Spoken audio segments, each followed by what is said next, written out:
AI 활용 능력 키우기 세미나 19기차 진행하겠습니다. 먼저 제 소개를 하겠습니다.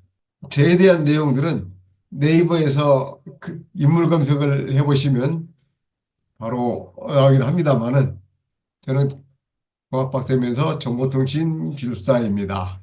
정보통신부에서 공무원으로 시작해서 SK텔레콤의 중앙연구원에서 영상전화기 개발 TF장을 거쳤고요.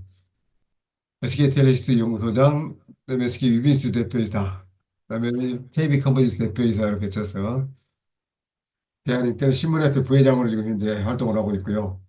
언론선진화 포럼 회장 및 지금 국가철도공단 호남고속철도 감리단장을 지금 하고 있습니다. 학교는 광주공고를 졸업해서 서든대학교, 여대대학교, 경희대학교에서 전파공학 박사를 받았고요.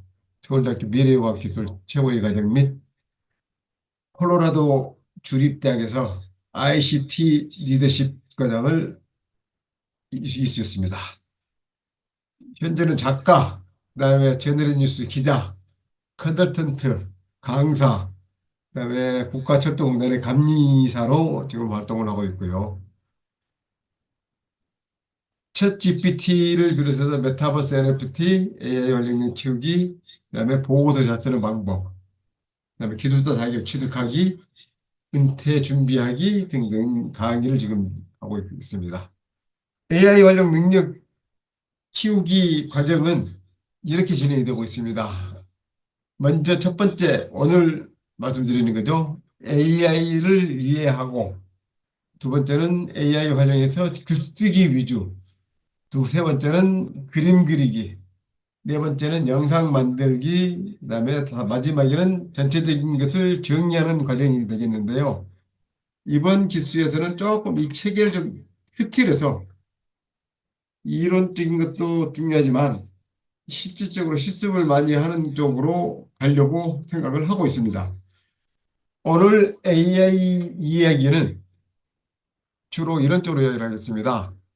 AI가 들어오면서 어떤 변화가 왔느냐. 그래서 우리는 거기에서 어떻게 합류해서 어떤 생각을 가지고 어떻게 일을 하고 어떻게 남들과 AI와 함께 코어퍼레이션을 할 수 있을 것인지 이런 것들을 한번 고민을 한번 해보고요. 그다음에 AI 도구들은 어떤 것이 있는지 그리고 그 AI 도구들을 어떻게 활용하고 있는지 하는 것들에 대해서 쭉 말씀을 드리도록 하겠습니다. 제가 저와 같은 사람, 그러니까 나이가 먹어서 새로운 것을 배우려고 하는데 기술적인 것을 잘 몰라서 어려워. 그래서 나는 포기할 거야. 이러신 분들이 너무 많은 것 같아서 안타깝습니다. 그래서 그런 분들을 어떻게 하든지 인크리지하고 발돋움할 수 있게끔 해야 되겠다. 라고 해서 시작한 게 작년 2월부터 무료 강좌를 시작하게 됐습니다. 그래서 지금까지 이어오고 있고요. 그래서 2년이 지금 다 돼 가는데, 제 나름대로는 많은 분들에게 좋은 결과를 심어드렸지 않느냐라는 생각을 해보고 있습니다. AI라고 하는 것을 하기 전에 우리가 좀 알고 가야 될 것들이 있습니다. 적어도 AI라고 하는 것을 최첨단 기술이죠. 이것을 아는 사람들이면 적어도 이런 정도는 어디 가서 설명을 할 수 있을 정도는 돼야 되지 않겠느냐 해서 말씀 좀 드려보겠는데요. 산업혁명이 1784년에 제1차 산업혁명, 그러니까 농경사회에서 산업사회로 넘어오는 그러한 리볼루션이 한번 있었죠. 그러면서 기계화, 공업화가 되기 시작했죠. 그래서 전기기관이 나오고 방직기기가 나오고 철도가 건설되고 그래서 도시와 공장 근로자가 증가되고 농업이 분화되고 이런 일들이 계속 있었습니다. 그러면서 어마어마한 변화가 생겼죠. 그러다가 19세기 후반, 이게 1800년대, 1800년도 말에 2차 산업혁명이 일어났습니다. 이때는 전기가 발명이 되면서 이제 대량 생산 체계가 부진한 거죠. 그래서 대규모 산업화가 생기고 새로운 산업군이 계속 출현했습니다. 전기로를 가지고 또 석탄으로 해가지고 용광로를 만들고 하면서 철강 그리고 석유를 캐내는 일이 생기고 이렇게 해서 어마어마한 변화가 일어나서 교통수단이 발달되고 생활 수준이 향상됐죠. 그러다가 1차 세계대전이 끝나고 20세기 초반에 이제 들어와서 이제 1차, 2차 대전이 다 거치고 컴퓨터가 개발이 되고 뭐 이렇게 되면서 이제 IT 기술이 발달하기 시작했습니다. 그러면서 나타나는 것이 컴퓨터로 인해서 디지털화 정보가 되고 그래서 서비스업이 확대가 되고 그래서 인터넷이 생기고 그래서 정보 접근성이 증가가 되고 글로벌화가 되고 또 원격 근무가 가능하게 되는 그런 시대가 3차 산업혁명이 왔습니다. 그리고 이제 22세기 초반 현재까지 4차 산업혁명이라고 하는 것이 일어났는데 사실 4차 산업혁명이라고 하는 것은 우리나라에서만 쓰는 용어입니다. 전 세계 각국으로는 지금 아직 4차 산업혁명이라는 이야기를 안 쓰고 자연스럽게 디지털화되면서 초인공지능, 뭐 지능화, 초연결, 뭐 유비쿼터스라고 하는 것이 이제 바람이 불어가지고 그때부터 시작해서 이제는 초연결, 뭐 광역화, 빅데이터, 인공지능, 사물인터넷 뭐 이런 것들이 계속 오면서 이제는 스마트폰이라고 하는 것이 2007년에 나와가지고 본격적으로 확산이 되기 시작한 것은 2017년이죠. 그리고 그 후로 지금 한 7년 정도 지금 지났는데요. 이제는 스마트폰이 없으면 못 사는 그러한 시대가 되어버렸고요. 아무리 후진국이라고 하더라도 바로 스마트폰을 쓰고 있습니다. 예전에 우리는 자석식 전화기를 쓰다가 공전식 쓰고 다이얼 전화기를 쓰고 그 다음에 디지털 전화기를 쓰고 그 다음에 휴대전화를 쓰고 이러한 과정들을 쭉 거치면서 정부와 사회가 변화됐었는데 후진국에서는 자석식 전화기도 쓰지도 않았는데 다이얼 전화기를 쓰고 전자식 전화기를 쓰고 이제는 스마트폰으로 가버리는 그러한 시대가 되고 전 세계가 이제 스마트폰으로 묶여있는 그런 시대가 되었습니다. 그래서 미디어 등장의 역사들은 이렇게 전화기가 1876년에 나왔는데 지금 스마트폰은 1992년에 그리고 챗 GPT가 2022년에 이런 식으로 그 발전 속도가 굉장히 빨라지고 있고 예전에는 20년, 30년 됐던 것이 이제는 디케이드, 10년 주기, 이제는 5년, 7년 주기 이런 식으로 지금 짧아지고 있습니다.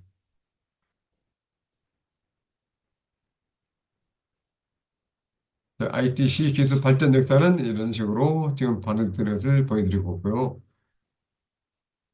그러면 라디오가 1930년, 이제 1900년대 초반에 라디오가 나왔고 1930년대에 텔레비전이 나왔고 그리고 1946년에 애니악이라는 컴퓨터가 나왔고 1984년에 PC라고 하는 것이 나왔습니다. 그리고 1970년대 그 아르파넷이라고 하는 그 군인들이 쓰는 내부 통신망이 있다가 1994년부터 인터넷이라고 하는 인터넷 익스플로러가 나왔고 넷스케이프가 나왔고 그래서 인터넷이 나왔고요. 그다음에 1984년에 모토로라 휴대전화 또 뭐 2017년에 아이폰 그리고 몇 년 전에 그러니까 지금 이걸 따지고 보면은 꽤 오랜 시간이긴 합니다만은 AR, VR이 나왔던 이야기가 2000 초였지만 2015년 이후에 이제 구글 글래스라든지 이런 AR 또는 VR이 이제 하나씩 하나씩 나오기 시작했죠. 그런데 그게 지금 잠깐 주춤한 사이에 지금 챗 GPT 그리고 생성형 AI라고 하는 것이 나왔습니다. 그래서 그 다음에는 무엇이 되겠느냐 이런 이야기들이 지금 나오고 있습니다. 그 다음은 무엇이 될까요? 1과 0으로 구성되어 있는 디지털라이제이션 이러한 정보들이 앞으로 계속 새로운 세계를 만들어가고 해 나갈 것이다. 이런 이야기들이 있는데 지금은 양자화라고 하는 1과 0의 중간에 있는 그것에 의해서 정보가 전달이 되는 어마어마한 속도로 처리 속도뿐만이 아니고 전달 속도까지 달라지는 그런 세계로 갈 텐데 그 다음에 나오는 서비스는 과연 무엇이 될까? 이런 이야기들이 지금 화두가 되고 있습니다. 이러한 상태에서 지금 생성형 AI라고 하는 것이 대세가 되고 있고요. 생성형 AI와 메타버스가 이에 합쳐지면서 어마어마한 시너지 효과가 나오고 거기에다 가상화폐라는 것이 또 굉장한 힘의 세계로 부각이 되고 있습니다.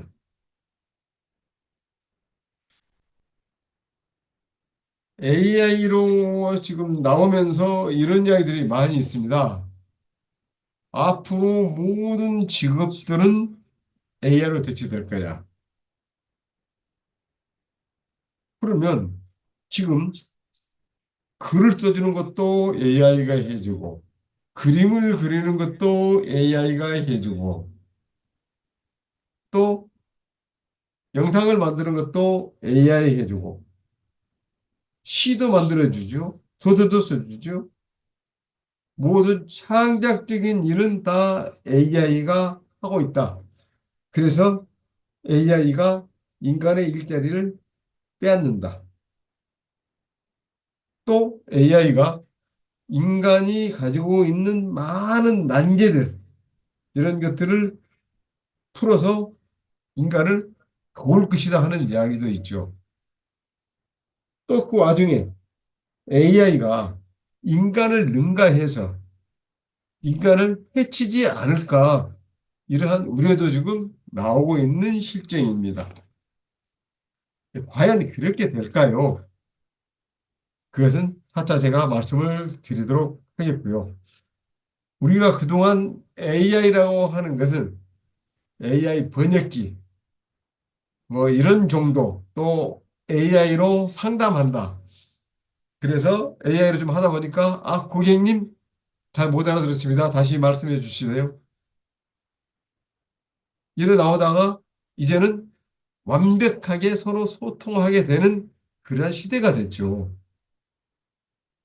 우리가 알파고라는 것으로 AI라는 이야기를 들었었는데 그 후에 지금 우리는 어마어마한 변화를 지금 맞이고 있는 것입니다.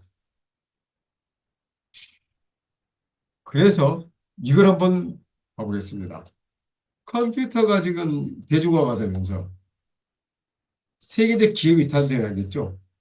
지금도 세계적 기업이라고 하는 마이크로소프트, 애플, IBM, 델 이런 회사들이 지금 세계적인 기업으로 탄생을 해가지고 지금도 명맥을 유지하고 있는 사실입니다. 그러다가 1900년도에 말이죠. 말에 인터넷 혁명이 왔습니다. 그래서 나온 것이 웹 브라우저, 온라인 쇼핑, 검색 엔진. 그래서 지금 여기 이곳에 나와 있는 기업들 중에 과연 이름이 아직도 남아있는 데가 어디 얼마나 될까요? 뭐 꽤 많은 업체들이 남아있긴 합니다만은 알타비스타나 신만이나 라이코스 뭐 정도들은 거의 좀 이름이 좀 없어진 것 같고요. 그러다가 SNS 시대가 왔죠.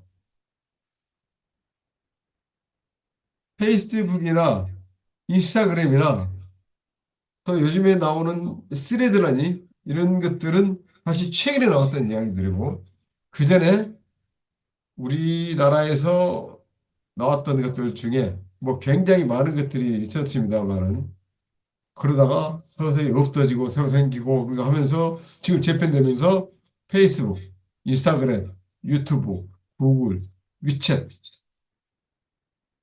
이런 것들이 지금 명맥을 유지하고 있는데 우리나라에서는 에카쿠베 당중이라고 하는 명칭의 서비스들이 지금은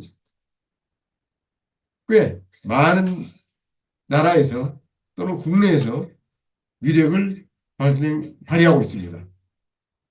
에카쿠베 당중이라고 하는 말씀을 어떻게 받아들이십니까? 네카쿠베 당중, 네이버, 카카오, 쿠팡, 배달의 민족, 당근마켓, 중고나라. 이게 네카쿠베 당중입니다. 이게 SNS라는 것을 힘을 얻고 어마어마한 성장세를 발휘하는 기업들입니다.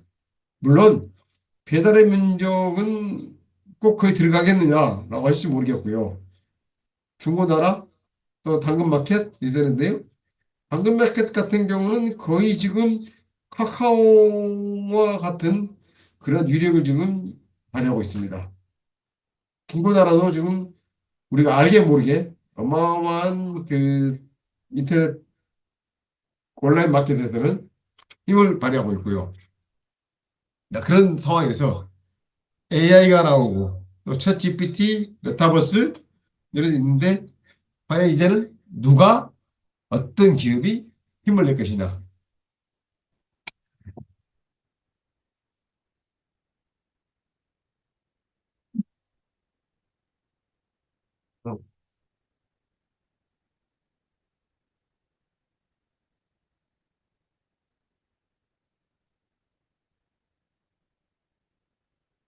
저는 여기에서 우리가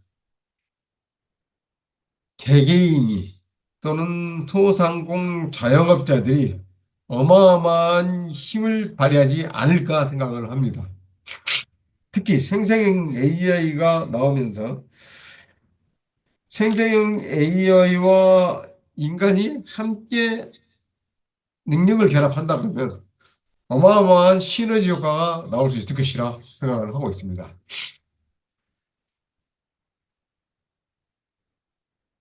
자, 이거는 넘어가겠습니다. 1983년 1월입니다. 타임지 첫 페이지에 컴퓨터 비스 인이라고 해가지고 기계해다. 그래서 로젠브르트가 이러한 글을 기고했습니다. 그러면서 조만간에 이 기계가 그때까지만 해도 컴퓨터를 기계에 비유해서 이야기를 했죠. 지금은 컴퓨터를 기계라고 하지 않죠. 그래서 어마어마한 힘을 발휘할 것이다. 그렇다고 해서 이때 당시 PC에 대한 개념을 이야기를 하기는 했는데, 1년 후에 PC라고 하는 것이 나왔지만 지금과 같은 그러한 스마트폰이라든지 이런 것까지는 예측을 못했던 것 같습니다. 또 그만큼 많은 데이터를 조그마한 휴대용 기기에서 또는 PC에서 처리할 수 있을 것이라는 것을 생각을 못했던 것 같습니다. 그래도 하여간 센세이션을 일으킬 만한 일이라고 하는 이러한 글을 기고를 해줬죠. 과연 이때 예측을 했던 그러한 일들이 지금은 어느 정도 발휘되고 있을까 하는 걸 보면 격세지감을 느낀다 그럴까요? 사실 그때 그 컴퓨터를 넘어서 스마트폰, 태블릿 등 다양한 형태로 진화한 기술의 보편화 이것을 이야기를 했었었는데 그때 또 정보의 민중화 그래서 사회적 평등과 자유에 대한 이야기를 했었고요. 시간을 재정의해보자. 컴퓨터가 시간을 재정의시킬 거다. 또 꿈의 변화. 그래서부터는 꿈꿀 시간은 실현되었지만 과연 형태는 달라지지 못했습니다만은 아무튼 이런 어마어마한 변화들이 생겼고요. 또 글로벌 연결성이라는 것도 이야기를 했었는데 발전이 됐고요. 그렇지만 이로 인해서 임발렌싱, 불평등 사회가 더 심화되는 것은 사실인 것 같습니다. 자, 그런데 시간은 가면 갈수록 임발렌싱, 유엔에서도 임밸런싱에 대한 문제가 상당히 심각해서 이거를 제대로 바란싱을 한번 해보자라는 노력은 많이 하고 있는데 전 세계의 부는 3%가 전 세계의 80% 이상을 거머쥐고 세계를 움직이고 있다. 그래서 그 3%에 의해서 전 세계 국가들이 그 좌지우지 되고 있다 보니까 전체 인구의 80%가 휘둘리고 있는 그런 사회가 계속 될 수밖에 없다. 뭐 이런 이야기들은 많이 하고 있습니다. 근데 이럴 때일수록 이제 임발란싱을 해결하는 방법이 이러한 정보의 고도화, 그다음에 정보의 균등화, 그다음에 다중화, 뭐 이런 쪽으로 지금 이야기를 하고 있는데 그것이 바로 AI라고 하는 기술이 해결해 줄 수 있지 않을까 나는 기대는 하고 있습니다. 그럼 생성형 AI에 대해서 한번 알아보겠습니다. AI라고 하는 것이 무엇일까요? AI가 되면서 가장 먼저 나왔던 이야기가 인간의 입자를 빼놓는다. AI가 인류의 많은 난제를 풀어서 인간을 도울 것이다. 또 이런 것들이 지금 우리는 체감을 하고 있기는 하죠. 그러면은 좋은 것과 나쁜 것이 있는데 이것들을 어떻게 해결할까 하는 것은 그 다음 문제로 하고요. 우선 당장 AI라고 하는 것이 무엇인지를 우리가 명확하게 알고 그 다음에 무엇을 해야 될 것인지 하는 것을 해야 될 것 같습니다. AI라고 하는 것은 LLM이라고 하는 라지 랭귀지 모델, 거대한 언어 모델을 가지고 우리가 얻고자 하는 것을 해결해내는 그러한 기술, 이것을 AI라고 합니다. 그래서 이 AI라고 하는 것은 본격적으로 인간이 해야 될 일을 대신 처리해주고 대신 해결해주고 이러한 것이 AI 기술이다. 그러면서 나오는 이야기가 AI라고 하는 것은 반복적 패턴을 차단해 주는 것. 어떤 명령어를 주면 그 명령어에 의해서 어떤 키워드를 찾아내는 또는 어떤 액션을 찾아내는데 그 다음에 어떤 것이 올 것이다 하는 것을 끊임없이 찾아내서 인간이 요구하는 답을 만들어내 주는 것. 이런 것이 AI 기술이다. AI다. 그러면 거기에 생태형 AI라는 건 뭐냐? 생성형 AI라고 하는 것은 이러한 과제들을 찾아내 주는데 그것을 언어로 만들어주고 그림으로 만들어주고 글로 만들어주고 소리로 만들어주고 영상으로 만들어주고 이렇게 만들어 생성해 주는 거. 이런 것이 생성형 AI라고 하고요.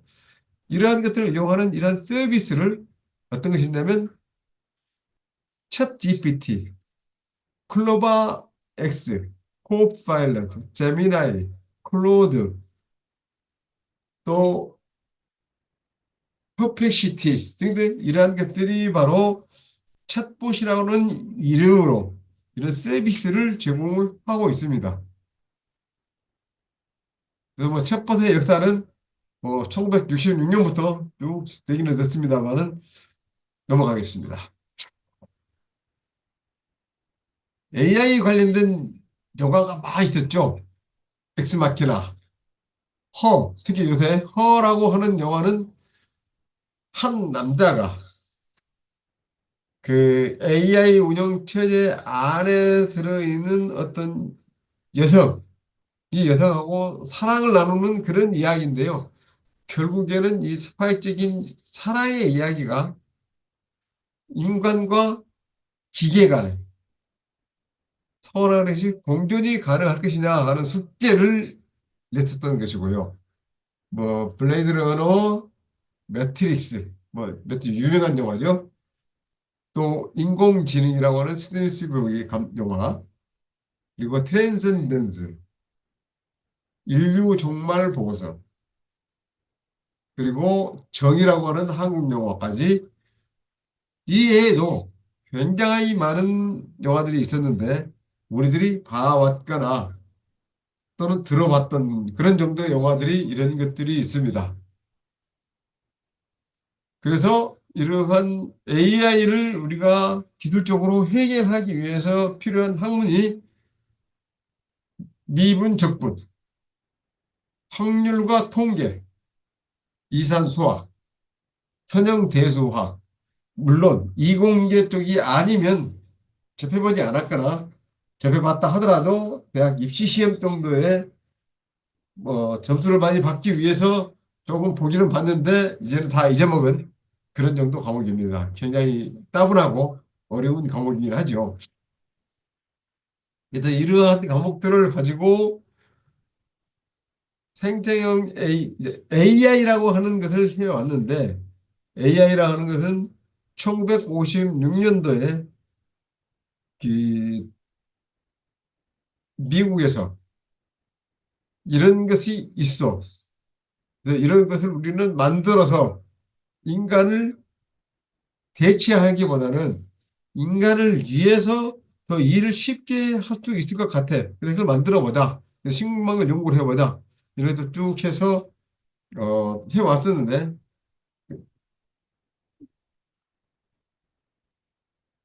1960년대, 70년대, 80년대, 90년대 이렇게 계속 연구를 해오는 그 과정에서 뭔가 숙제가 풀릴 것 같이 하다가 숙제가 안 풀리는 게 굉장히 많았습니다.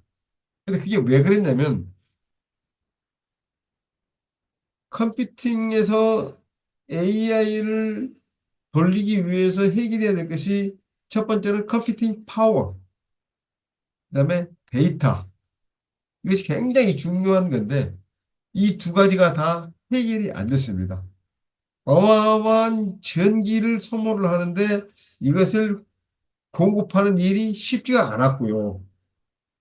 또 어마어마한 데이터들을 컴퓨터에 입력을 시켜서 학습을 시켰어야 되는데 그것이 예치 않았는데 그 말만큼만은 방대한 자료를 범용성으로 가지고 있기도 힘들었고 또 그러한 데이터를 처리할 수 있는 컴퓨터의 CPU의 용량, 메모리 용량 이들이 못 따라왔죠.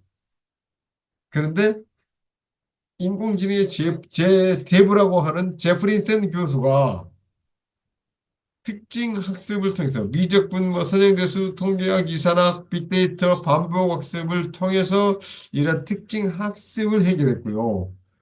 그다음에 구글에서 트랜스포메이션 기술이라는 것, 그러니까 백엔드, 그다음에 프론트엔드, 피드포워드, 백프로파게이션이라고 하는 이러한 기술들을 개발해서 컴퓨터에 집어넣어 봤더니 AI라고 하는 능력이 굉장히 업그레이드 되고 이제는 상용화로 할 수 있을 가능성이 있더라 하는 거 있는데요. 여기서 백엔드나 프론트엔드라고 하는 것은 컴퓨터 제품에 대한 것들에서 LLM을 적용하고 챗GPT라고 하는 것을 구현할 수 있는 그런 기술이 개발이 됐고요. 그 다음에 피드포라든지 백프로파게이션이라고 하는 것은 책이나 이런 자료들을 컴퓨터에다 집어넣는데 처음부터 끝까지 차근차근 학습을 해 나갈 수 있게 하는 그러한 기술이었고요. 백프로파게이션은 처음부터 쭉 읽어갔던 것을 다시 뒤에서부터 역으로 읽어오는 그러한 기술이었습니다. 이것을 구현하고 나니까 구글이 어마어마한 속도로 앞장서 나가게 된 거죠. 거기에다가 이제 파인 튜닝이라고 하는 것, 어떤 데이터를 가지고 무엇을 할 것인지를 가르쳐 주기도 하고 잘못된 것을 다시 바로잡아주고 하는 이러한 기술들이 첨가가 되면서 금년도 제프린턴 박사가 AI 기술로 해서 노벨 물리학상을 받게 됐죠. 받았을 겁니다. 네. 그런데 이 인공지능의 대부라고 하는 제프린턴 박사가 작년 5월 1일 날 구글에서 사퇴를 하면서 AI 발전으로 인한 위험성이 증가하고 있다고 경고를 하고 갔습니다. 지금 상태에서 GPT-4가 아니라 GPT-5가 가고 그다음에 AGI라고 하는 것이 나오면 인간에게 굉장히 위협을 줄 것이다. 이제 겁이 난다. 이제 그만하면 좋겠다. 이런 이야기를 하면서 그만두고 갔죠. 그러면서 완전히 그만둔 게 아니라 또 다시 지금 라마라든지 이런 것들을 지금 기술을 개발하는 걸로 지금 알고 있습니다. 잠깐 영화 한 편 보고 있습니다. 영화로 하기는 좀 그렇고 짧은 쇼트 영상인데요. 깨달음을 얻은 로봇이 있습니다. 메이드 로봇으로 생산되었지만 절에서 지내더니 현재는 스님에게 설법을 전하는 로봇 알류포입니다. 인간들이여, 무엇을 두려워하십니까? 어찌하여 로봇만 득도한 상태로 완성되었다고 생각하십니까? 인간들이여, 당신들도 태어날 때부터 깨달음은 당신들 안에 있습니다. 다만 잊었을 뿐. 사찰은 엔지니어를 불러 기술자가 보기에 이 로봇이 어떤 상태인지 판단해 주기를 요청합니다. 검사를 진행했더니 정상으로 뜹니다. 엔지니어 박도원은 깨달음을 얻었다는 로봇에게 뭔가 불편함을 느낍니다. 근데 저보고 이 로봇이 부처가 맞는지 어쩐지를 확인해달라니요. 기사님에겐 잘못이 없습니다. 넌 가만히 있어. 사람들이 말하고 있잖아. SF는 항상 우리에게 미래의 모습을 먼저 보여주었습니다. 최근 구글에서 일했던 엔지니어가 구글이 개발한 인공지능에 의식이 있다고 주장해 큰 이슈가 되었는데요. 영화 인류 멸망 보고서는 로봇을 자신의 욕구를 충족시키기 위한 도구로 활용하는 인간과 깨달음을 얻은 로봇을 두려워하는 인간의 상반된 모습을 보여주고 있습니다. 인간은 자신의 정서적 욕구를 충족시켜 줄 만큼 로봇이 기능적이기를 바라지만 한편으로는 자신을 넘어설까봐 두려워합니다. 인공지능을 만든 로봇 회사의 대표는 이렇게 말하죠. 알리오 시리즈는 실패작입니다. 우린 전 세계의 모든 알리오 시리즈를 폐기하기로 결정을 내렸습니다. 안류는 인간이 만들어냈지만 오히려 인간을 위협하는 존재가 되었어. 인간처럼 말하고 생각하고 심지어 울고 웃고 화내며 시기하고 종교와 예술의 영역까지 파고드는 정신 차리시오 스님들! 저건 지금 인류 전체의 턱 밑에 파고든 흉기며 비수입니다!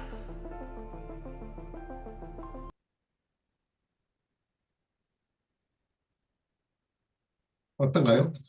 AI가 바로 이러한 역할을 할 것 같은가요?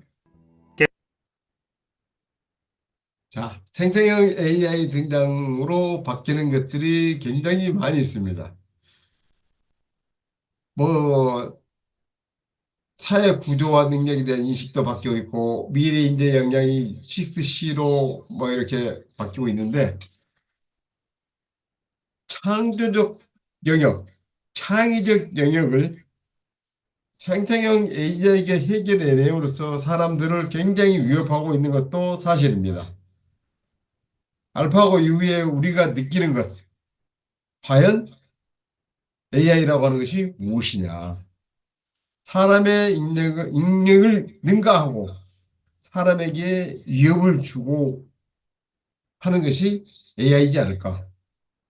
그래서 지금까지 AI가 해온 것들이 예술 창작의 영역이고, 그래서 시를 쓰고 그림을 그리고 책을 쓰고 음악을 만들고 영상을 만들고, 그동안에 인간만이 할 수 있었다고 하는 것을 어느 날 갑자기 지금 다 해주고 있습니다. 이것이 다일까요? 아직도 새로운 것들이 많이 나오고 있을 것입니다. 또 나오고 있겠죠. 그래서 그런 것들을 볼 때 그동안에 어떻게 됐느냐, 이런 것들은 차치하고라도 우리가 그러면 어떻게 해야 돼? 이런 숙제를 지금 해결해야 되지 않을까? 이런 생각이 들긴 합니다. 그런데요, 부정적인 것보다는 긍정적인 것이 너무 많다. 왜? 결국에는 이 A라고 하는 것이 우리 인간을 위해서 만들어진 것이지 인간을 위협하려고 만들어진 것이 아니다. 이런 생각을 해보고요. 이렇게 제조업 분야라든지 정보통신업, 금융보호, 도소매, 의료사회복지, 그다음에 교육, 운수창고, 부동산, 전문과학, 예술, 스포츠 및 여가 관련 서비스 이런 것들이 대기업에서 다른 소규모의 비즈니스 영역에서 도저히 클 수 없도록 우산을 씌워버리거나 막거나 이런 일들을 많이 해왔었는데 이제는 이러한 것들이 소규모 비즈니스가 가능하다 보니까 도저히 막을 수가 없게 된 거죠. 그래서 오히려 개개인들에게는 어마어마한 기회가 생겼다. 이렇게 생각을 합니다. 자, 세 번째 파트로 넘어가겠습니다. AI 도구에 대해서 살펴보겠는데요. AI 도구를 살펴보기에는 가장 먼저 챗봇이라고 하는 것을 살펴보고자 합니다. 챗봇이라고 하는 것은 대화형 인공지능 기술을 활용해서 사용자의 질문이나 요청에 자동적으로 감응을 하고 요구사항들을 분석해서 답을 찾아내주는 소프트웨어 프로그램입니다. 어떤 실체가 있는 그러한 개체가 아니고 바로 컴퓨터 안에 심어지는 소프트웨어라는 것입니다. 주로 자연어, 그다음에 머신러닝 또는 딥러닝에 의한 학습을 통해서 인간의 언어를 이해하고 분석하고 이에 맞는 적절한 답변을 제공해 주는 것이 챗봇이라고 하는 것이죠. 그래서 챗봇 종류를 이렇게 기술적인 기반으로 분류하고 목적으로 분류하고, 인터페이스로 분류하고, 도메인으로 분류하고, 운영 환경 기반으로 분류를 합니다. 이러한 것들은 우리가 AI 기술을 개발하는 사람들이 아니다 보니까 이런 것이 있다 정도만 알고 넘어가지 깊이 들어갈 필요는 없을 것 같습니다. 그리고 이러한 것들 있죠. 우리가 가장 잘 알고 있는 챗 GPT라고 하는 오픈 AI에서 만들어낸 챗봇. 그다음에 클로바 X라고 하는 우리나라의 네이버에서 만들어낸 챗봇. 구글에서 만들어낸 제미나이. 마이크로소프트에서 만든 코파일럿. 클로드라고 하는 안트로 야, 갑자기 회사 이름이 생각이 갑자기 안 나네요. 네. 그것에서 만들어낸 클로드라고 하는 지금 4.0으로 지금 넘어왔죠. 썰에 4.0까지 가 있고요. 그리고 리튼, 아수거 이런데 여기서 지금 7가지를 보여드렸고요.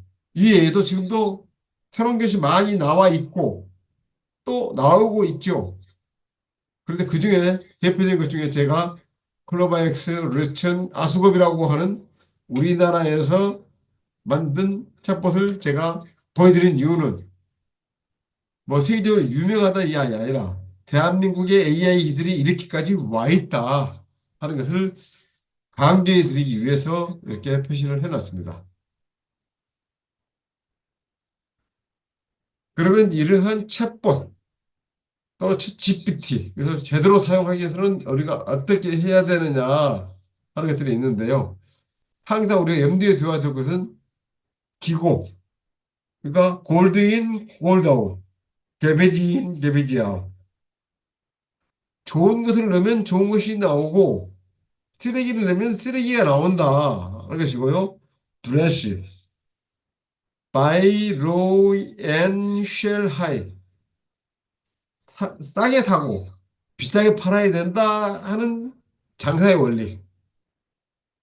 그리고 ASAP. 지금 궁금한 것은 바로 즉시 풀어. 가지고 있지 마. 이런 것들이죠. 그래서 이런 것들을 제대로 하기 위해서는 제대로 주문해야 되고 계속 그냥 수정 보완해야 되고 한글보다 영어로 질문해야 되고 확장 프로그램이나 프롬프트 가이드를 활용해야 되고 그런 것이 있는데요. 이미 이 베스트 두잉이라고 하는 내용은 많이 달라졌습니다. 그래서 이것은 굳이 염두에 두지 마시기 바랍니다.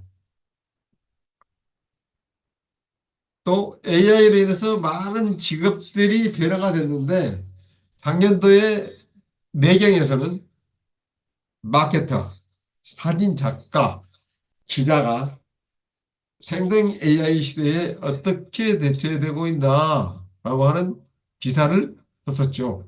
뭐 이거 오늘은 보고 가기 전에 시간이 좀 너무 걸리니까 넘어가겠습니다.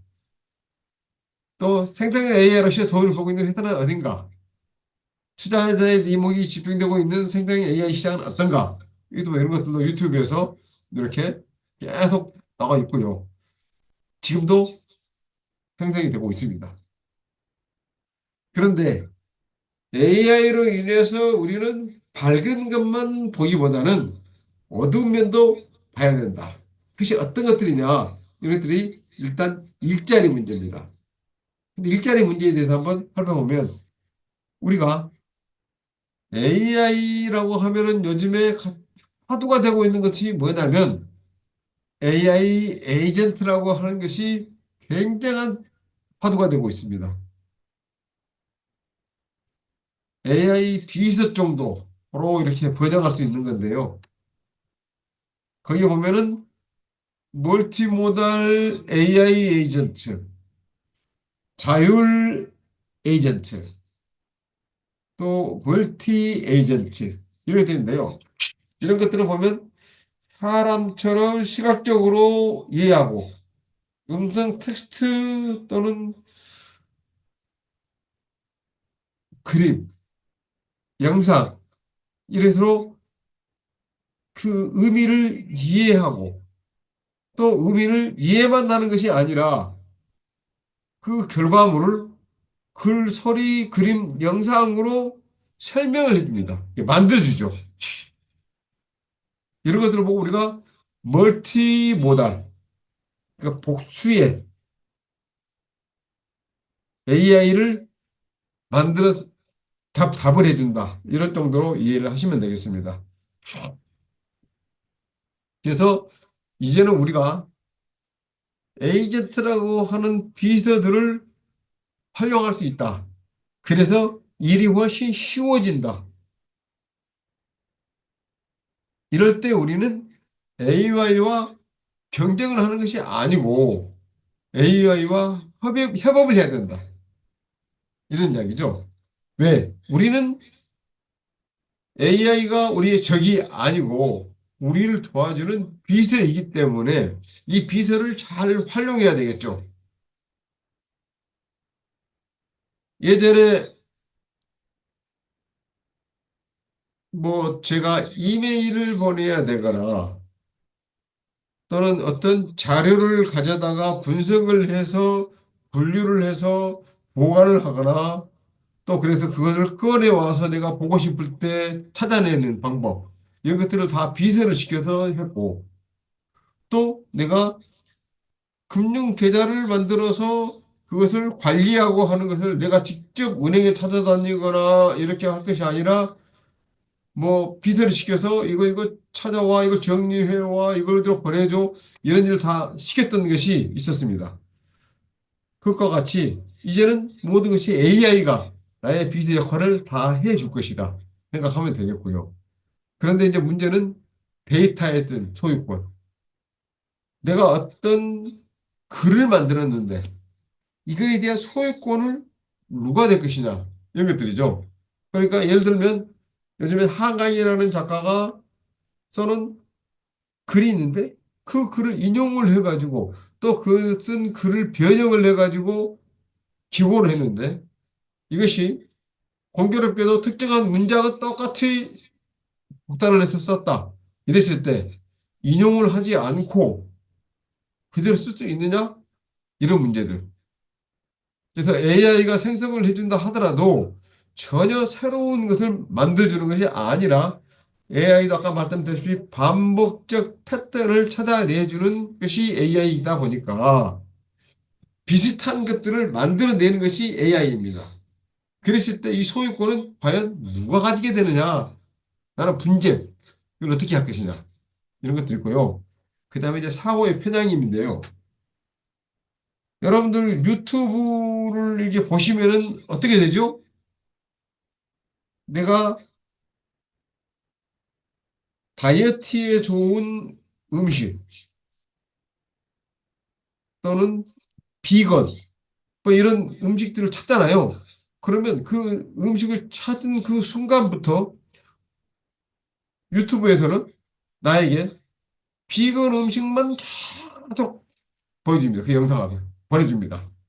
니 지금 이거 찾고 있지 않아? 너 이거 보고 싶지 않아? 계속 이렇게 보내주죠.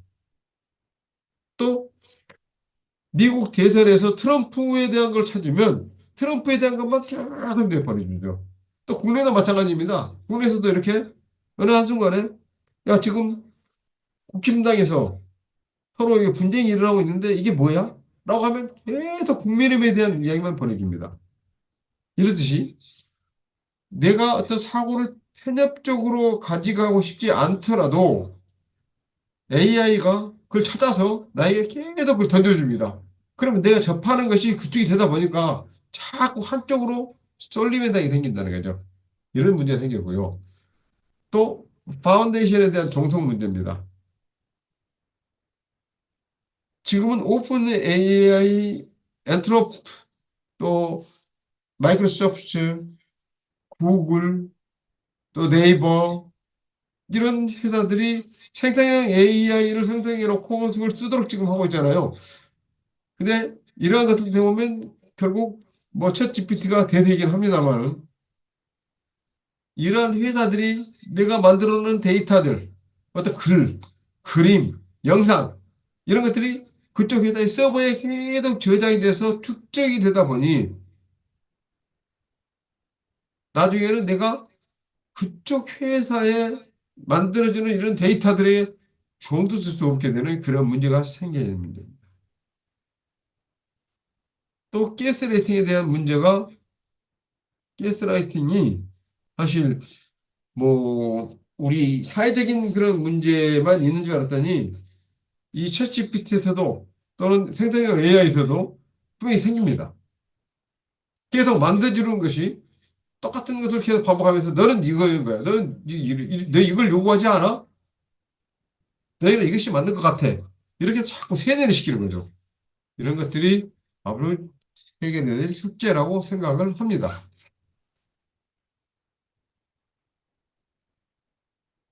AI 관련해서 주로 키워드들이 쭉 있습니다. 인공지능, 뭐 자연어 처리, 기계학습, 딥러닝, 그다음에 GPT, 신경망, 전위학습, 텍스트 생성, 또 윤리적 AI, AI의 편견, 설명 가능성, 휴먼 인더 루프, 미세 조정, 반각, 반영, 뭐 할루시네이션으로 많이 하죠. 그다음에 전방위 학습, 역방향 학습, 이런 등등 이런 키워드들, 이런 언어들이 굉장히 많이 생성이 되고 또 확장이 많이 되고 있습니다. 그래서 이러한 것들도 하나씩 하나씩 내가 접하면서 외우고 활용해보고 해서 내것다 시키는 것이 굉장히 중요한 것 같습니다. 생성형 AI가 학습하는 방법이 많이 있습니다. 딥러닝, 뭐 지원학습, 강화학습, 적대적 생성신경망, 트랜스포머 모델, 자기지도학습, 메타러닝 이런 인데요. 이게 우리가 한번 학습을 시켜놓으면 그다음에 혼자 알아서 이렇게 계속 새로운 것을 찾아가지고 이렇게 학습을 하는 그런 능력이 생깁니다. 그래서 우리는 그렇게 해서 학습된 것을 가져다가 활용할 수 있고요. 이렇게 하다 보니까 우리가 생성형 AI하고 경쟁을 한다 이게 아니고 이러한 좋은 도구들, 이런 툴을 잘 사용할 수 있는 방법을 우리는 익히면 되지 생성형 AI 기술을 우리가 개발할 필요는 없습니다. 그래서 우리는 AI하고 어떻게 상호작용을 할까? 그래서 AI가 인간의 일생을 보는 것처럼 흉내를 내고 활동을 하게 될 것인데 또 인간보다 더 잘하는 일들이 생겨나고 있고 또 갈수록 많아지는데 우리는 그러면 무엇을 해야 될까요? AI가 해주니까 AI가 더 잘할 거니까 우리는 그냥 AI에게 맡겨버리고 가만히 있으면 돼. 이런 건 아니겠죠. 이제부터 우리는 다시 바뀌어야 됩니다. 지금까지 있었던 거 안 되죠. 교육부에서 이것을 모델로 가지고 있다더라고요. 진화하는 학습, 자기주도 학습, 또 뭐 얘기들 세 가지 가지고 이야기를 하는데 하여간 이런 것들이 지금 우리에게 지금 필요한 것이지 않을까. 그래서 우리는 모든 것을 다 바뀌어야 된다. 왜? AI라고 하는 도구가 생겼는데 이 AI라고 하는 도구는 나보다 이 일을 더 잘해. 내가 시키는 일들은 아무런 불평, 불만이 없이 일을 해줘.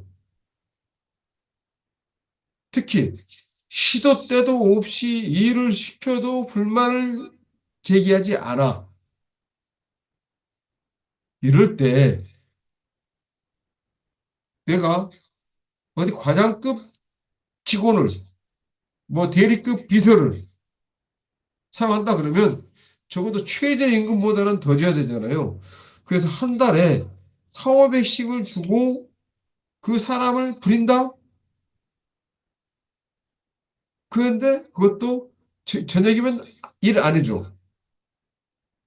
또 조금 과한 일을 시키면 불평불만만 해. 툴툴거려. 이랬을 때 내 마음이 상해. 그래서 나는 AI라고 하는 나의 비서를 시켜. 근데 이 비서는 꾸준히 혼자 스스로 학습을 해. 그래서 능력이 갈수록 계속 좋아져. 또 아무리 내가 시간 제약 없이 일을 시켜, 일의 분량에 상관이 없이 일을 시켜, 그래도 불평, 불만이 없어. 너무 잘 따라줘. 다 해줘. 이러는데, 이런 애를 두고 다른 일을 한다? 이것은 조금 아닌 것 같죠. 그래서 우리는 이 시대에, 또 차제에 송두리째 바꿔야 되지 않을까. 무엇을요? 우리의 일하는 방식, 사고, 이런 것들입니다. 그래서 어떻게 인공지능 시대에 살아남을까를 생각한다면 무엇을 바꿔야 될까요? AI를 하기 위해서 코딩을 배워야 될까요? 컴퓨팅 프로그래밍 하는 기술? 아니면 컴퓨터를 만드는 기술? 아니죠. 이제는 AI 시대를 이해하고 거기에 맞는 마인드셋으로 바뀌어야 됩니다. AI는 복잡한 일, 방대한 문서들을 순식간에 이해하고 분석하고 그것을 처리해서 해결책을 내놓는 일, 이것을 시켜야 되겠죠. 그렇게 하려고 우리는 바로 AI를 부려먹는 기술을 우리가 갖춰야 됩니다. 과거에는 엄두도 못 냈던 어마어마한 일을 우리는 할 수 있게 됐습니다. 바로 AI가 이들을 처리해 주죠. 그럴 때 AI가 못하는 일들이 무엇일까요? AI가 아니면 못하는 일? 우리 주위에는 너무 많이 있습니다. 그리고 AI가 못하는 일을 찾아내기는 정말 어렵습니다. 그런데요, 저는요, 몇 개월 전인 일이긴 합니다만, 이 생성형 AI에 대한 강의를 하기도 하고, 제가 써보기도 하고, 이게 계속 해보면서 느꼈던 것이 뭐냐면, 앞으로 우리가 가야 될 길은 인공지능이 인문학을 찾아나가야 된다. 그런데 인문학은 인공지능이 해결하지 못할 것이다. 왜? 인공지능은요, 낌새, 낌새라고 해야 되겠죠? 낌새 또는 촉, 뭐 주로 이런 것들입니다. 이러이러한 느낌, 이런 것들은 인공지능이 찾아내기가 굉장히 어려울 것이다. 인간만이 가질 수 있는 영역, 바로 그것이 인문학적인 영역, 사람이 사람을 대하는 것, 이런 것들이지 않을까, 이런 생각이 들어서 AI와 인문학을 접목하는 일들을 한번 해보자 해가지고 어떤 단체와 같이 이 일들을 하나씩 하나씩 해결해 나가려고 생각을 하고 있습니다.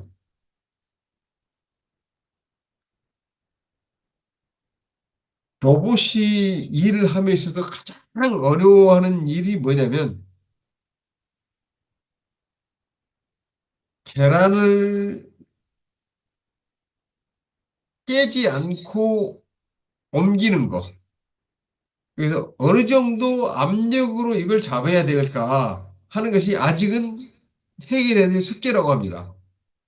또 자고 있는 어린아이의 머리를 쓰다듬는 것. 과연 어느 정도의 힘으로 머리를 누르고 쓰다듬어 줘야 될 것인지. 이런 것들을 스스로 판단할 수 없다. 인간만이 그 느낌을 알고 할 수 있다. 이러기 때문에 이런 것들이 보면 우리 인간이 할 수 있는 영역.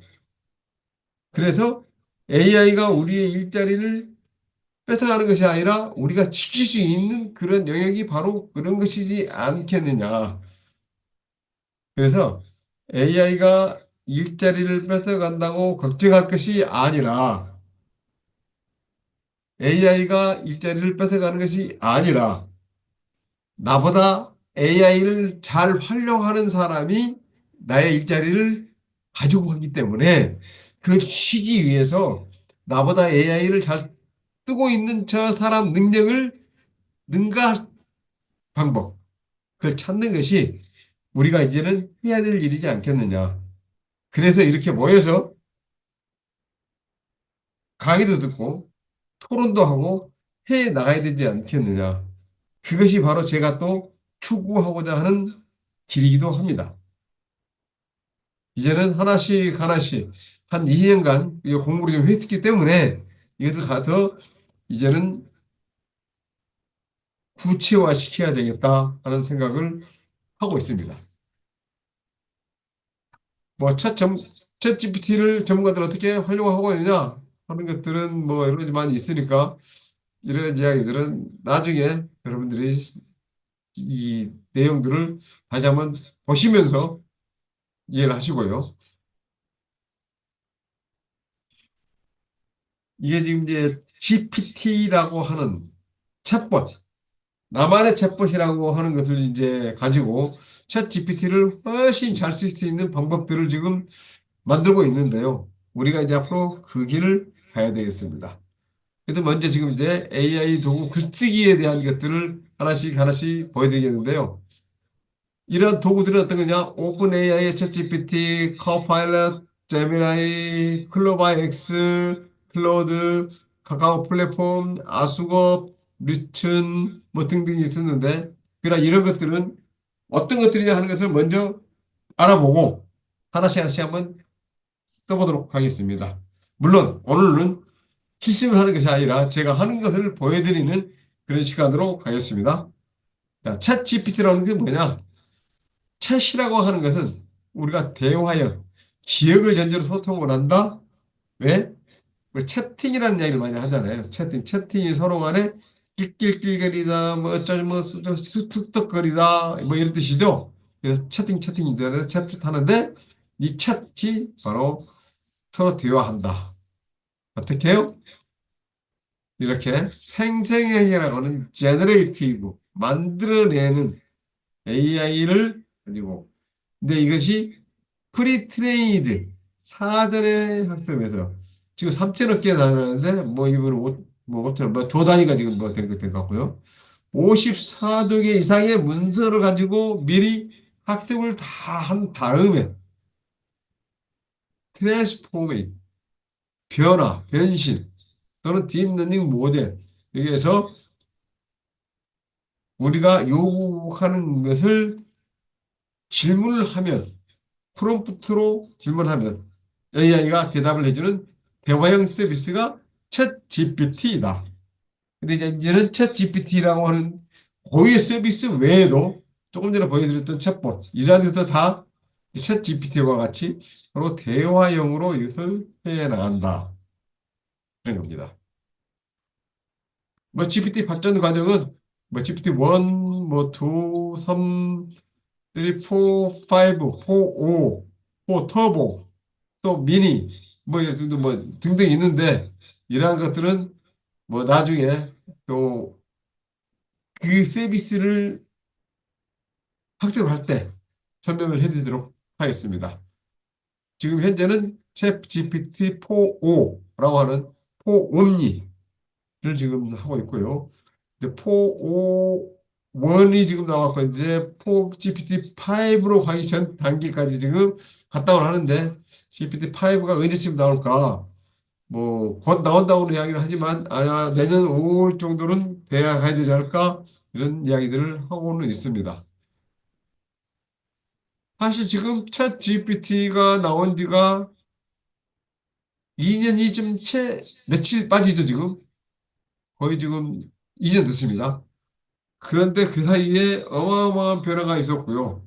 발전이 있었습니다만은 앞으로 과연 그 주기도 더 짧아질 것이고 또 기능도 어마어마하게 발전할 것이다. 그랬을 때 우리는 어떻게 GPT에 대한 기술을 배우는 것이 아니라 챗 GPT를 활용하는 기술을 배워야 되겠다. 그래서 제가 지금 목표로 하는 것이 바로 여러분들이 챗 GPT를 쉽고 빠르게 많은 양의 결과를 얻을 수 있는 그러한 방법들을 알려드리는 일을 계속 하려고 하고 있습니다. 챗 GPT에 대한 개념들은 좀 여기가 있고요. 자, 먼저 이제 공유를 멈추고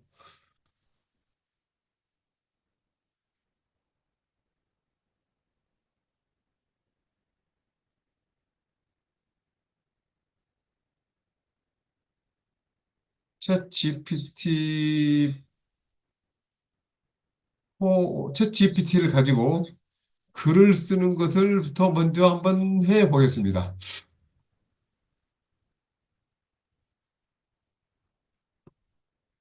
자, 다시 공유를 다시 하겠습니다. 제가 지금 챗 GPT 4.5를 지금 이제 공유를 하겠는데요.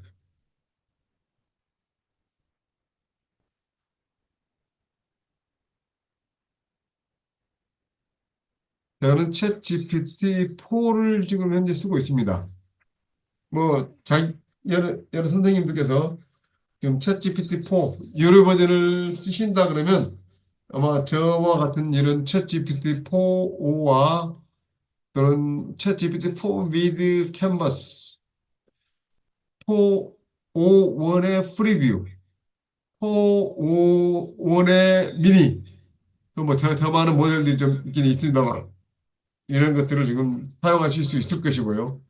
물론 여기에 이제 뭐 달리 3라든지 또 서치 GPT라든지 이런 것들을 쭉 쓰실 수가 있을 것이고요. 그런데 저는 이제 여기에서 이제 글 쓰는 것을 한번 보여드리도록 하겠습니다. 지금은 먼저 제가 시를 한번 써보겠습니다. 지금은 가을에서 겨울로 진입하는 시기입니다.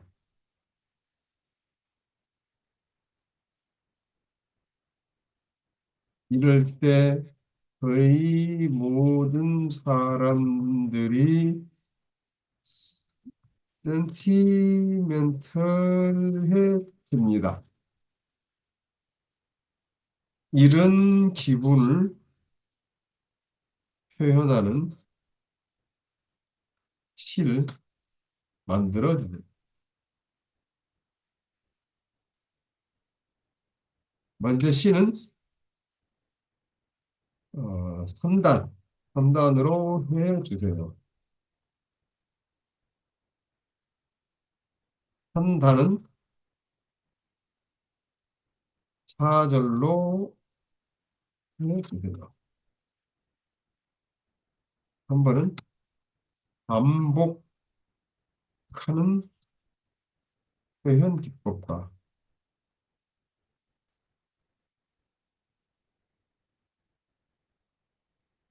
강조형을 위주로 각 절의 글자 수는 거의 같도록 맞춰주세요. 이렇게 한번 해볼까요? 여기까지만 한 번 더 보겠습니다. 그랬더니 가을 문턱, 가을빛 저물며 바람이 흔들린다. 낙엽이 쌓이고 기억은 짙어진다. 노을 끝 물든 구름 멀리 흘러가고 아득히 사라진 날들이 손짓한다. 바람이 차오르니 가슴도 서늘하다. 겨울은 가까워져 숨결을 데려온다. 그리움, 그리움, 끝없이 되뇌인다. 텅빈 거리엔 오직 침음만 머문다. 흰눈이 내리면 마음도 덮을까? 겨울의 품 안에 아픔을 숨길까?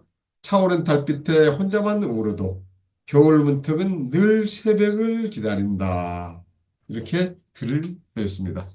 자, 제가 이거를 채팅창에다가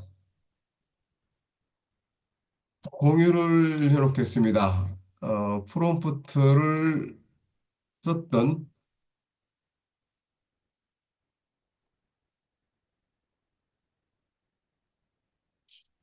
프롬프트를 먼저 복사를 해서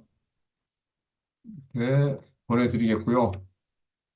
이렇게 해서 프롬프트입니다. 그 다음에 이 겨울 문턱이라고 하는 이 시를 내로 가져다가 또 복사해서 보내드리겠습니다. 한번 보시고요. 또 이 똑같은 프롬프트를 넣어가지고 시를 쓰다 해서 저와 똑같은 것이 나오는 것이 아니고 다른 결과물이 나옵니다. 그래서 선생님도 한번 해보시고요. 저는 이제 이것을 가지고 시 평론을 한번 만들어 보도록 하겠습니다. 시 평론은요, 여기서 이제 프롬프트를 만들어서 하려고 보면은 상당히 복잡합니다. 손도 많이 가야 되고요. 그래서 하기 때문에 저는 이미 이러한 평론을 하는 GPT를 제가 미리 만들어 놨습니다. 이 GPT라고 하는 것은 나만의 챗봇인데요. 이렇게 지금 제가 쭉 여러 가지 프롬 GPT를 쭉 이렇게 만들어 놨는데 그 중에 이렇게 GPT-C 평론가라고 하는 것이 있습니다. 그래서 이거를 복사를 한 다음에 시 평론가를 제가 불러왔더니 시 평론가는 GPT를 활용하여 시를 분석하고 평론함으로써 문학적 소양을 높이고 전문가로서의 길을 찾아가도록 인도합니다. 됐고요. 어떤 시를 평론하시겠습니까? 한번 눌러볼까요? 평론 작품을 저에게 주세요 해서 제가 이 시를 붙여 넣겠습니다. 겨울 문턱이라고 하는 시를 붙여 넣었는데 이 제목은 제가 작가는 박경록으로 하고요.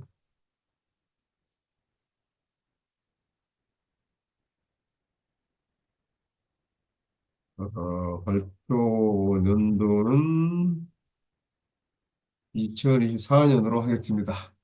그 다음에 이렇게 좀 똑같은 시를 이렇게 붙여서 넣고 아까 네 줄마다 이렇게 단이 달라졌죠? 이렇게 해서 하나 둘 하고 한 단, 한 단 이렇게 바꿔서 어떡하지? 네. 자, 이렇게 해서 시를 넣어보겠습니다.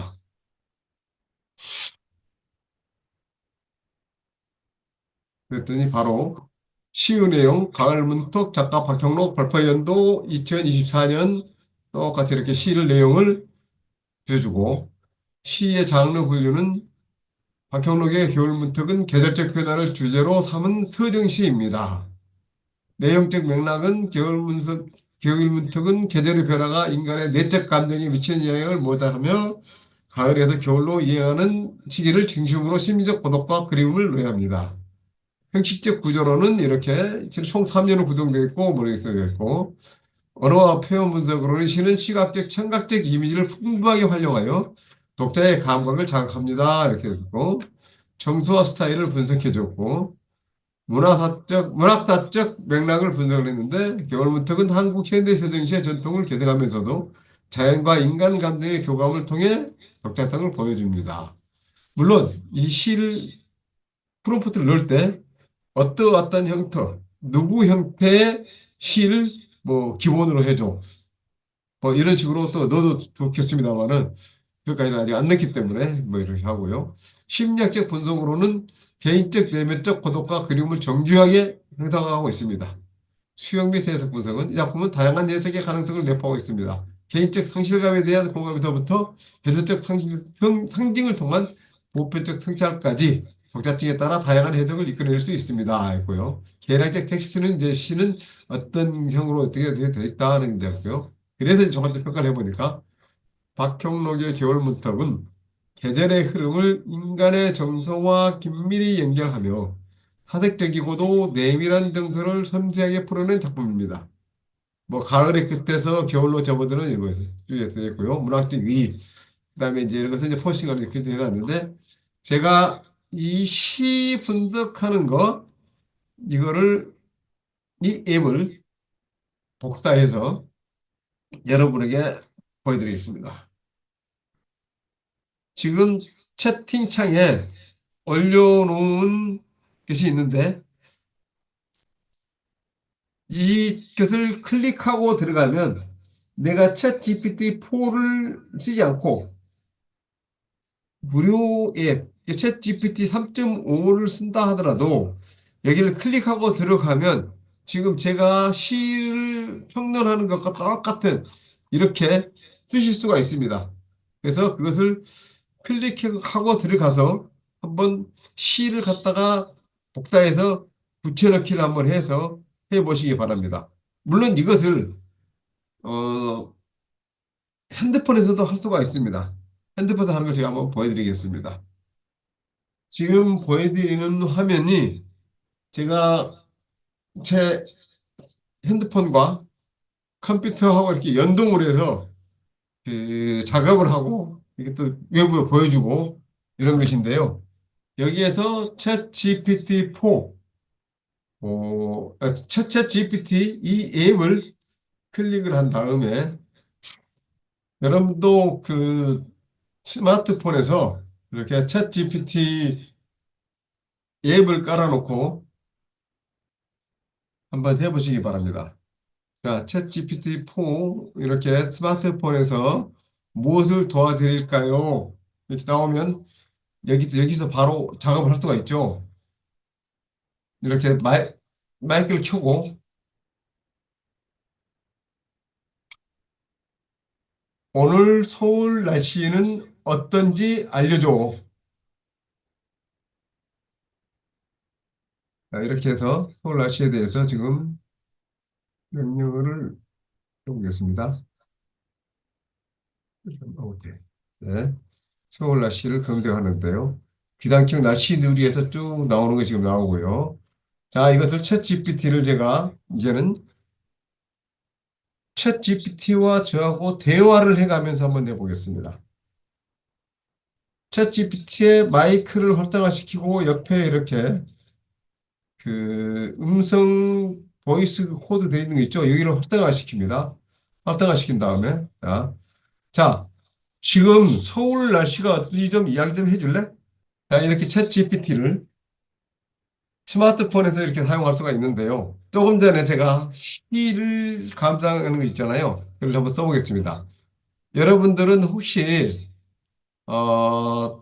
이 시를 분석하는 것 자체가 챗 GPT-4를 사용하지 않기 때문에 유료로 안 되는 경우가 있습니다. 그래서 제가 그것을 쓸 수 있도록 조금 전에 링크를 보내드렸잖아요. 그 링크를 클릭해서 사용하시면 되겠습니다. 저는 스마트폰에서는 저도 4.0을 쓸 수 있기 때문에 여기에서 바로 넣어보겠습니다. 조금 전에 했던 것과 똑같은 것을 한번 해보겠는데요.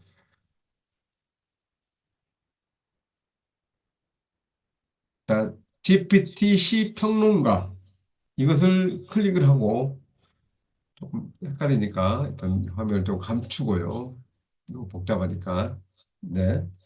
자, 시 평론가를 불러낸 다음에 여기에다가 조금 전에 그 시를 다시 붙여 놓겠습니다. 어떤 시를 평론하겠습니까? 해서 시를, 아니죠. 그 시를 그대로 복사해서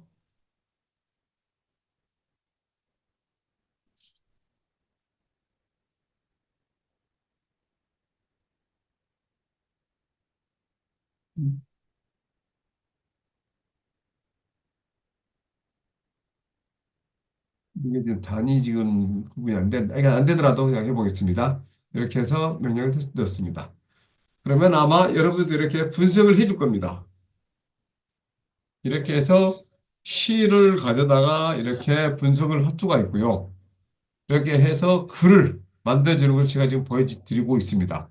그래서 이러한 것들을 조금 복잡하긴 하지만 일일이 프롬프트를 입력을 해가지고 하나씩 하나씩 할 수가 있죠. 어떻게 하냐면, 자, 이 시의 내용을 분석을 해줘. 분석해 주는 것은 시의 장르를 분류해줘.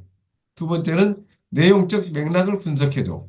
세 번째는 형식적 구조를 분석해줘. 이런 식으로 다 일일이 프롬프트로 입력을 해가지고 만들 수가 있습니다. 이렇게 하는데 저는 지금 이것을 자동으로 나만의 챗봇으로 만들어 가지고 이것을 한 번에 할 수 있게끔 제가 이렇게 만들어 놓은 거죠.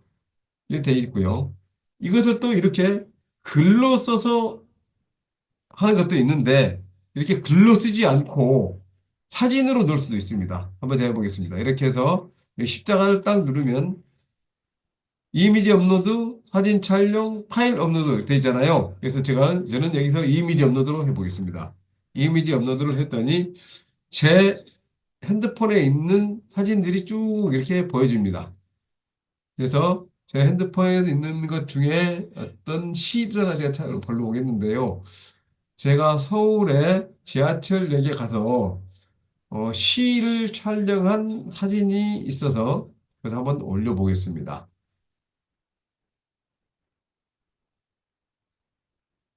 어디가 있을 텐데 어,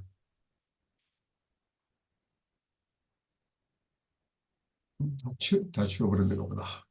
아하. 이 하나 있습니다. 제가 이 시를 이 시를 한번 추가해가지고 한번 해보겠습니다.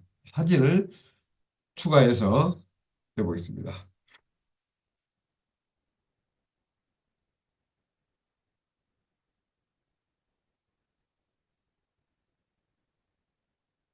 지금 시의 내용은 기억이라고 하는 김범준 씨가 2024년 시민 공모작으로 들어있는 시입니다.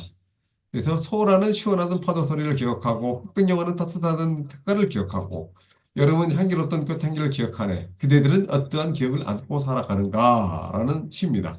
했더니 지금 뭐라고 했냐면 분석 대상 시는 기억이라는 것이고 김범준 씨가 2024년 발표한 내용입니다. 이걸 분석하겠습니다. 그래서 시의 장르를 먼저 분류를 해줬고요. 내용적 맥락을 분석하고 그다음에 형식적 구조를 분석한 다음에 언어적 표현 분석, 그리고 정서와 스타일, 문학사적 맥락 분석, 심리학적 해석, 그리고 수용 및 해석 분석, 계량적 텍스트 분석, 이렇게 해서 끝난 다음에 종합적으로 분석을 했는데 김범준의 기억은 기억과 감각의 연결을 통해 독자의 삶을 환기시키는 현대적 서정시입니다. 그래서 특히 마지막 질문을 통해 시적 화자는 독자와의 심적 교감을 형성하며 시의 예운을 깊게 남깁니다. 이 시는 감각적 이미지와 상징을 통해 문화학적 전통과 현대적 독창성을 조화롭게 결합한 점에서 문학적 가치를 지닙니다. 이렇게 분석을 해줬습니다. 그래서 이걸 가지고 쭉 된 것을 보니까 어, 이제 문학적 의, 그다음에 포스팅 제목과 키워드 이렇게 해서 쭉 만들어 놨고요. 300자로 요약을 했습니다. 그런 다음에 이 분석한 내용과 이미지가 마음에 드세요 해서 이제 여기 지금 제가 이미지까지 만들어 달라고 했는데 지금 이미지를 만들어 주지 않고 묻기만 했네요. 그래서 자, 이미지를 만들어 줘. 해보겠습니다.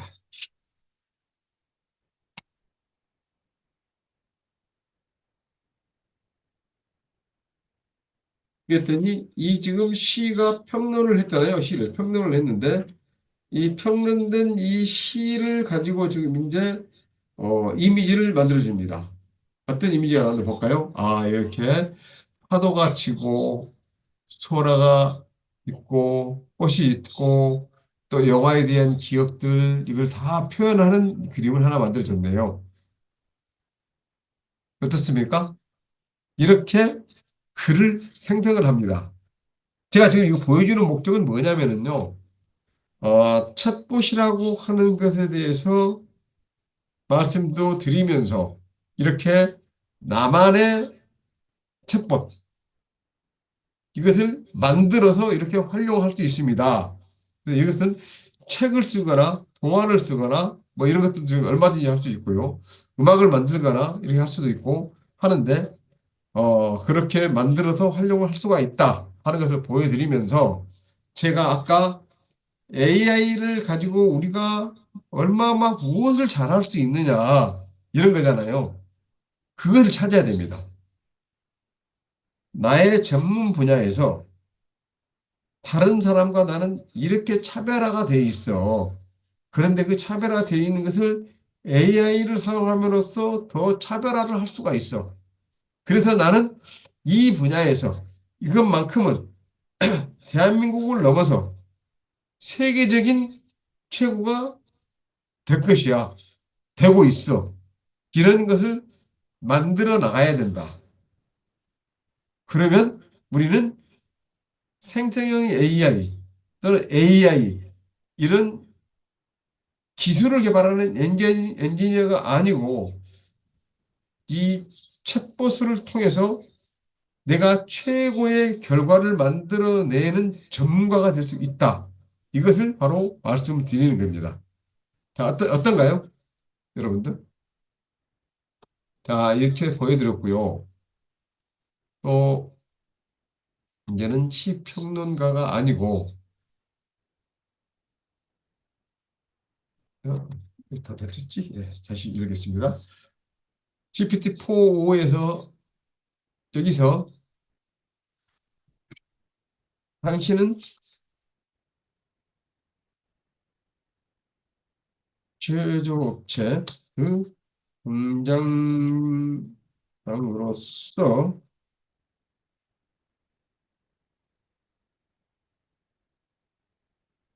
공장장으로서 음,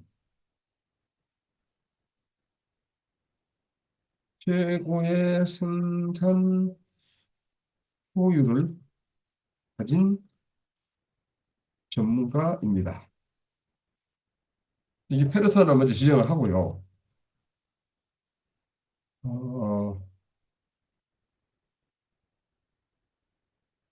AI를 활용하여 생산성을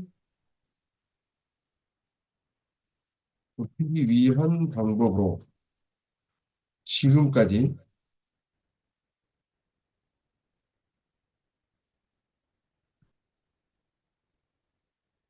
누구도 찾지 못한 방법을 알려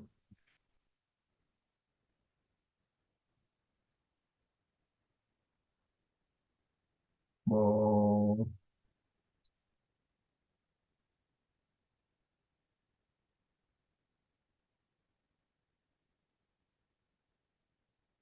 여기다가 어떤 걸 뭘 한번 해볼까요? 비누, 비누를 제조하는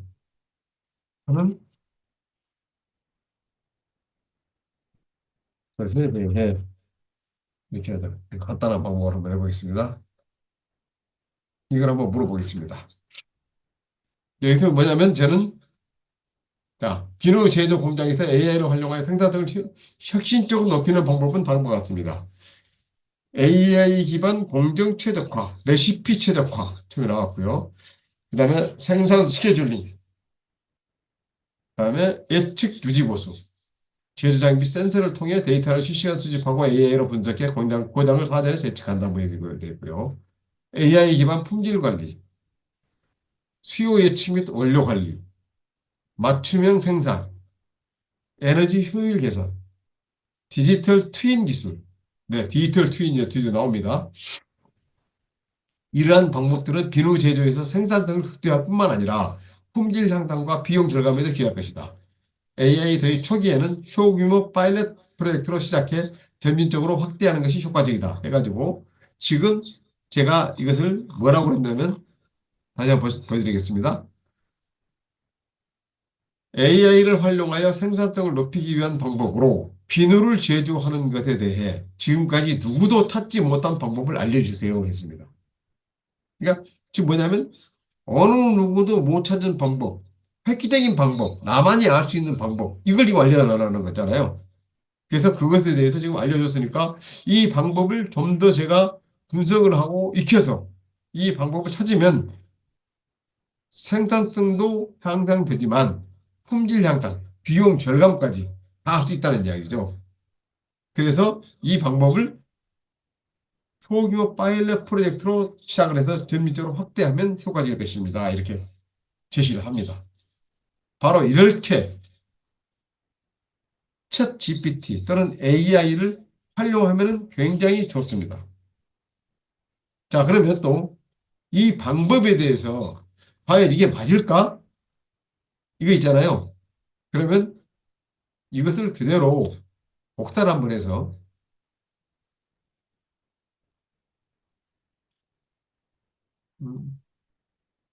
네, 복사를 해서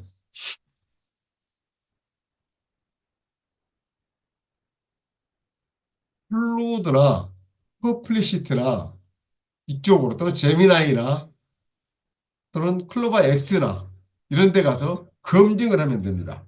어떻게 나가는가 한번 보여드리겠습니다. 복사를 해왔잖아요. 복사를 해와서 제미나이 클로바 X에 한번 들어갔습니다. 클로바 X에 들어가서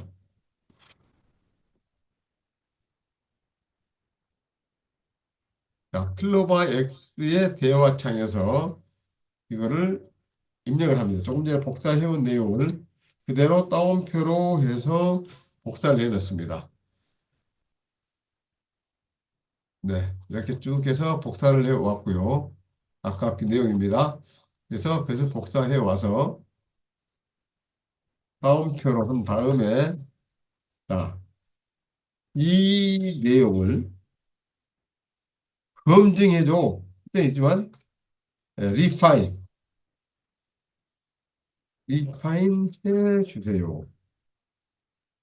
대신 글의 분량은 줄이지 마세요.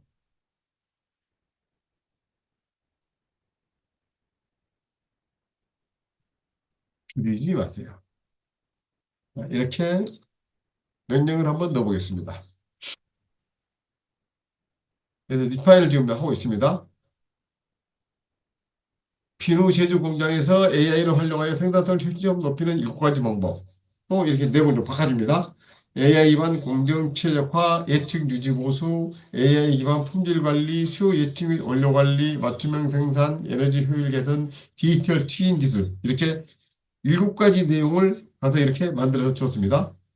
그래서 아까 이야기했던 것이 어떤 거였냐면 1번 AI 기반 공정 최적화, 레시피 최적화, 생산 스케줄링, 예측 유지 보수 이렇게 쭉 썼던 그 글을 다시 확인해 줍니다. 이렇게 AI 알고리즘 활용해 원료 배합 비율, 온도, 시간 등을 분석하여 최적의 품질과 원가 절감을 동시에 공정 설계합니다. 이런 식으로 확인을 해줍니다. 그래서 내용이 오류가 있으면 수정을 해주고 그렇지 않으면 문구를 약간 바꿔주기도 하고 그래서 꼭 챗 GPT만 쓸 것이 아니라 챗 GPT에서 만들어진 글을 가져와서 제미나이, 클로바 X, 퍼플리시티 또는 코파일럿 이런 데서 다시 한번 검증을 하면은 굉장히 글이 좀 가다듬어지고 내용도 확인해주고 이런 효과를 얻을 수가 있습니다. 또 이것을 퍼플리시티 한번 가볼까요? 퍼플리시티에 들어가서 똑같은 길을 한번 해보겠습니다. 그러죠. 퍼블리시티.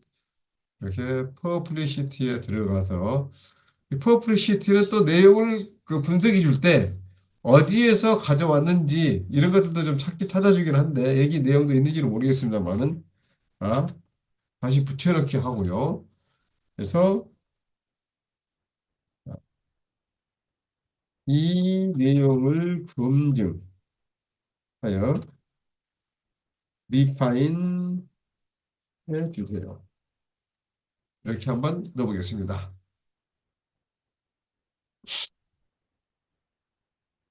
시간은 좀 많이 갔습니다만은 아, 검증했더니 답변. 실시된 내용은 비누 제조 공장에서 AI를 활용한 쪽에서 반영한 다음과 같이 내용을 정지할 수 있습니다. 라고 이렇게 정지합니다. 정지해 주고요. 또 그래서 AI 기반 공장 최적화를 레시피 최적화, 생산 스케줄링, 그다음에 예측 유지 보수에서 내용이 정확합니다. 추가로 AI는 설비의 잔여 수명을 예측하여 최적의 교체 시점을 제한할 수 있습니다. 해가지고 이렇게 1번, 2번. 1번은 뭐냐? 1번이 뭐니까 헥사곤의 예측 유지 보수. 그래서 헥사곤의 예측 유지 보수 솔루션을 가지고 지금 와서 분석해서 지금 가져온 것이고요. 2번은 메키나록스, 메키나록스에서 프레딕티브 예측에서 메인테넌스 예측하고 유지하는 유지보수 고장 장비 고장을 사전에 예측하는 지능화된 예지 보전이라고 하는 이러한 데서 이 글을 가져왔다라고 해서 가져 추측까지 이렇게 이야기해 줍니다.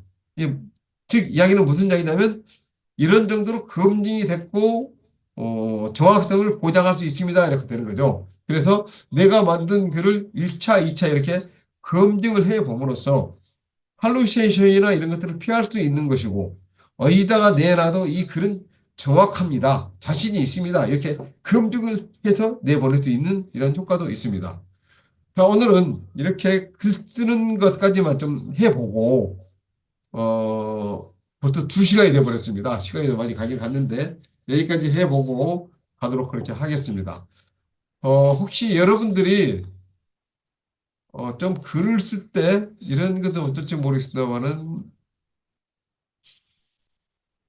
블로그 포스팅하는 글을 제가 하나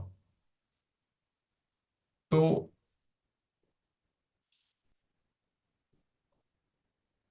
채팅창에 올려드리겠습니다. 이 블로그 포스팅을 하는 건데요. 이 블로그 포스팅은 내가 어떤 주제를 주면 블로그에 포스팅할 내용들을 쭉 자동으로 생성해 줍니다.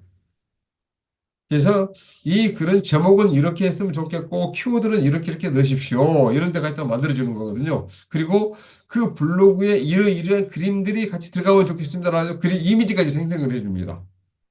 그래서 한번 쭉 그 명령대로 한번 따라서 입력을 해보시면 이런 것이구나 느낄 수가 있습니다. 그래서 한번 좀 활용을 한번 해보시면 되겠습니다. 그래서 써보시고 다음 시간에 와서 다음 주에 들어오셔서 이것에 대해서 또 궁금하신 거 있으시면 질문을 해주시면 그때 자세히 답변을 드리도록 하겠습니다. 다음 주는 글 쓰는 시간이기 때문에 이런 식으로 한 번쯤 해보시면 될 것 같습니다. 자, 다운을 다 받으시고요. 자, 지금까지 말씀드렸는데 약 한 5분 정도 Q&A 시간을 가져보도록 하겠습니다. 이제 그 마이크를 켜시고 이제 공유는 이제 중지하고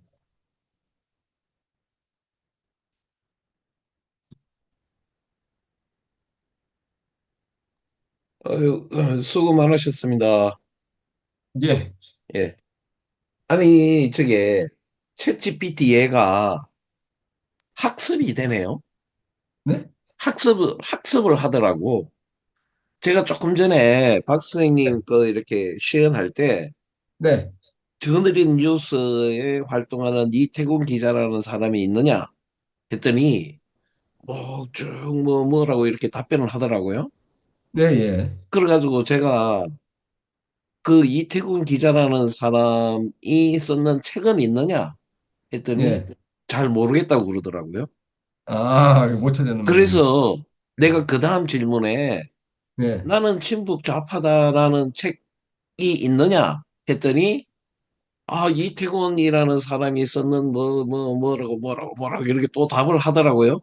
예, 예. 그래서 다시 네. 저널인 뉴스에 활동하는 이태곤 기자가 쓴 책이 있느냐 했더니 어이 막바로 뭐 나는 친북 좌파다 뭐 그 답하더라고요. 예, 예. 아니 얘가 이게 학습이 돼. 자꾸 그렇게 주입을 시키니까 학습을 하네요. 네, 학습합니다. 예. 스스로 제가 얘 참 학습하는 그 기능이 있습니다. 똑똑하네. 특히 그 논문 있잖아요. 네, 논문을 PDF로 되어 있는 것을 입력을 해주고 네. 또 너는 이러이러한 사람이야. 이 사람이 이야기한 글씨 풍으로 좀 뭘 답변을 해줘. 또 이걸 찾아줘. 예, 엄청나게 잘 찾아줍니다. 음, 뭐 예를 들어서 그 훈민정음 해례본을 입력을 해주고 당신은 지금부터 세종대왕과 같은 말투로 나에게 이야기를 해줘. 그러면 뭐 나란 말담이 이렇게 하는 거 있잖아요. 그런 식으로 이렇게 답변도 해줍니다. 그러니까 학습 능력이 굉장히 뛰어납니다. 이 머신 네. 러닝이라든지 딥러닝 이런 능력들이 뛰어나가지고요. 바로바로 지금 들어옵니다. 그래서 이 GPT를 사용하시면은 거기에다가 이제 GPT에다가 그러한 글을 뭐 정보, 논문 이런 것들을 주면은 굉장히 그 광범위에 내가 생각지도 못했던 것까지 이렇게 좀 만들어줍니다. 네, 그렇게 좀 방금 그 이선생님 말씀하신 대로 그렇게 사용을 하시면은 굉장히 그 좋은 결과를 만들어낼 수가 있습니다. 네, 또 질문 있으신가요? 그러면 제가 조금 전에 드렸던 링크를 전부 다 복사를 하신 걸로 알고요. 오늘 세미나는 여기서 끝낼까 합니다. 자, 오랜 시간 고생 수고하셨고요. 오늘 또 다음 주, 그 다음 주까지 그 이 세미나를 들으시는 분들은 AI 관련 전문가 자격증을 취득하실 수 있는 기회가 되기 때문에 제가 이 안내해 드리는 블로그에 어떻게 신청하는지 거기 다 들어있으니까 신청해 주시고요. 이미 이 3개 과정을 다 수강을 하셨던 분들은 또 자격증을 신청하셔도 되기 때문에 언제든지 바로 자격증을 신청해 주시기 바랍니다. 자, 오늘은 여기까지 하겠습니다.